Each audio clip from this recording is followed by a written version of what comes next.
Hey everybody, I'm here today to show you how to restart a Fitbit Versa. It's a very simple method, and this will be a simple tutorial to show you exactly how to do it. As you can see, this is a Fitbit Versa, and I'm going to show you how to restart it. What you want to do is you want to start off by sort of turning it on and swiping until you get to the settings app. As you can see, these are all different apps, and over here we have the settings app. You want to click that app, and it's going to open up all of the settings that you can adjust.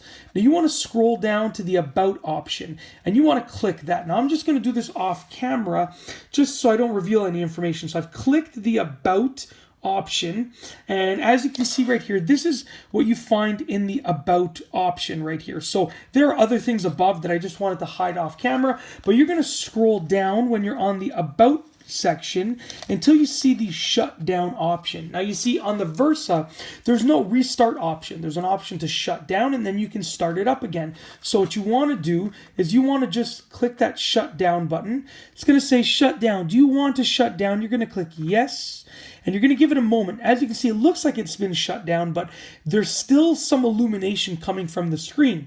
So what you want to do is wait until that illumination goes away. So as you can see right now, it is no longer illuminated. It sort of looks like it's completely blacked out right there. And now what you want to do is you want to start it up again.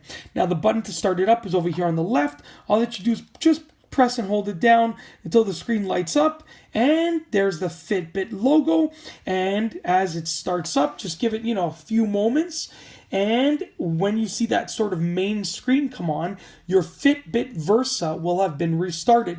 It's a very useful thing if you want to sort of refresh your Versa, if you want to restart it, if it's acting up, if something's not working properly, restarting it is one of the best things that you can do. As you can see, here's the main screen again. I can just go ahead and swipe, and you can see we're back to the regular Fitbit Versa. So once again, I just went into settings. I scrolled down to about, I clicked the about, and then I scrolled down to the shutdown option, okay? Very, very simple method, and I just wanted to share it with you in this video. If you liked the video, be sure to give it a thumbs up. Let me know what you think down below as a comment, and of course, be sure to subscribe for more great videos just like this one. And that's all I have for you today. Thanks for watching.